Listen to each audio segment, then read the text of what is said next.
like 'em big, I like 'em chunky. What's good everyone on YouTube? It's me again, back with another video, and switching back to Nike actually. I recently picked up a pretty fat shoe. So yeah, we're going to talk about some fat shoes. So about last year, I think Nike became aware of the fact that the Air Monarch was becoming like a meme, but like it was actually being worn by like fashion icons as well. So in response to this, Nike actually decided to update the model, and they ended up coming out with something called the M2K Tekno, which has very strong Air Monarch inspiration, but it's been slightly updated with more interesting paneling and curvature to give it a more streetwise style. And recently I was on End and they had a pretty decent price on the shoe. The shoe's actually already pretty well priced, but they had it on sale as well, so I ended up picking this colorway up because it happens to have one of my favorite colors as one of the accents. So I'm gonna stop rambling because I don't have much to say about the M2K. But today we're talking about the Nike M2K Tekno in the, what is the colorway? The white, black, and jade colorway. I'm not too sure. So with the intro out of the way, let's get into the box. So we've got the pretty standard Nike sportswear box. We've just got Nike written on the top, side, other side, and other side. And then we flip over the box, we've just got standard wrapping paper, and the shoes were stuffed with standard packing paper. So no extra laces, no nothing. It's a pretty standard packaging, but yeah, there we go. And if we move to the label, it reads W, Nike M2K Tekno. And the W is because this is actually a women's shoe, because they don't make this colorway in men's sizing. So the retail price on these, at least off End, they were on sale for 109 Australian dollars. I'll put the conversion here. So $100 really isn't that much for most shoes these days, especially considering the fact that like Yeezys and like collaborations are easily hitting it well above 300 Australian dollars. So sometimes it's nice to wind back to some more regular price things. So with the box out of the way, let's get into the shoes. And here we are, the M2K Tekno in the black, white, and jade colorway. So really the most defining feature of this particular shoe is just how bulky the entire thing is. The upper has got multiple panels of like pretty cheap leather, to be honest, but it's got multiple layers of leather, a really fat tongue, a thick sock liner, and a really thick midsole and a pretty thick outsole as well. It's just thick all over.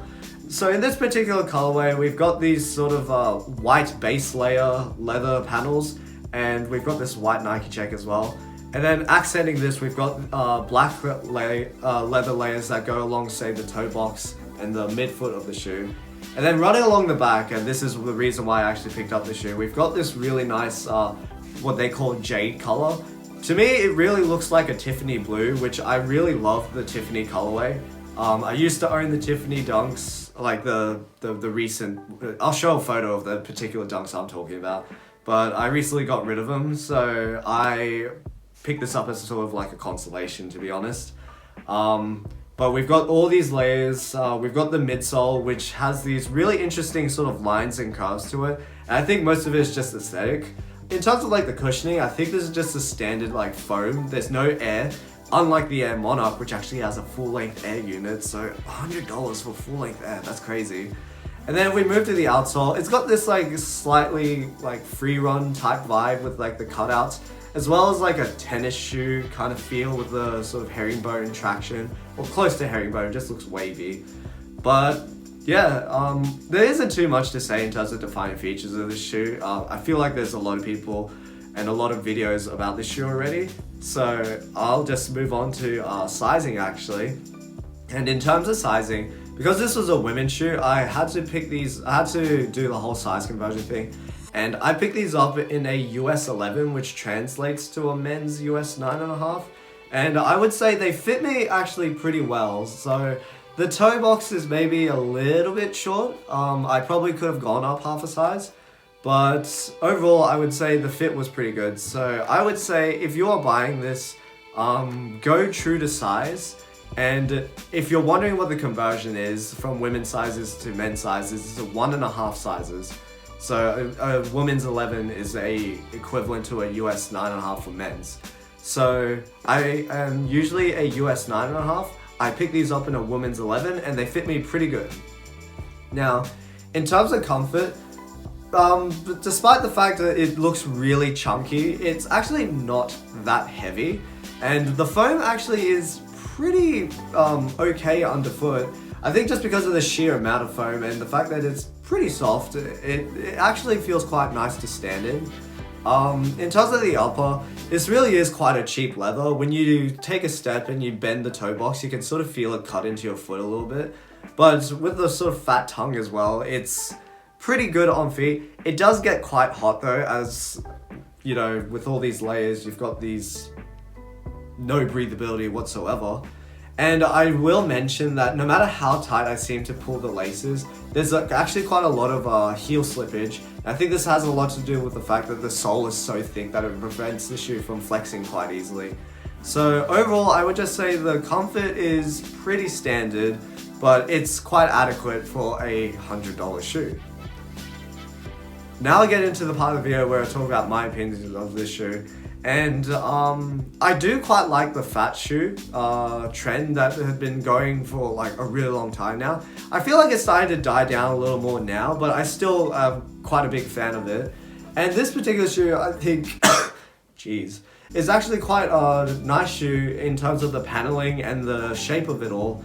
I like the way the panels sort of break up the upper into interesting sort of shapes, as well as the colors that they've used on this particular shoe. I like the black-white with a small accent of jade sort of around the heel section. And the sole itself actually I think looks quite nice. It's got a very like Wave Runner-esque kind of feel to it, or you could say the Wave Runner has a very Monarch kind of S to it. But overall, I would say it's a pretty nice shoe. It's only $100, so for me it was kind of like, I don't mind just having this shoe around. So yeah, not much to say in terms of my opinions, but I'll just leave it at I like it. Not the strongest of opinion sections, but hey. And with that, we've come to the end of another video. So I'd love to hear what your opinions are on the Nike M2K Tekno in this black, white, and jade colorway. And actually, out of like some of the popular fat shoes that exist today, what are some of your favorites? So for myself, I really loved the 700 Wave Runners. I used to actually own a pair, but I've moved those along just because I stopped wearing them pretty recently. And also, I'm just trying to downsize the collection. And actually, the Puma Thunder Spectral is a pretty nice one as well. But I'd love to hear what you have to say. Like the video if you like the video, dislike the video if you dislike the video, and if you're into more sneaker content and that sort of thing, consider subscribing to the channel. And yeah, I'll just leave it at that. And I'll catch you guys in another video.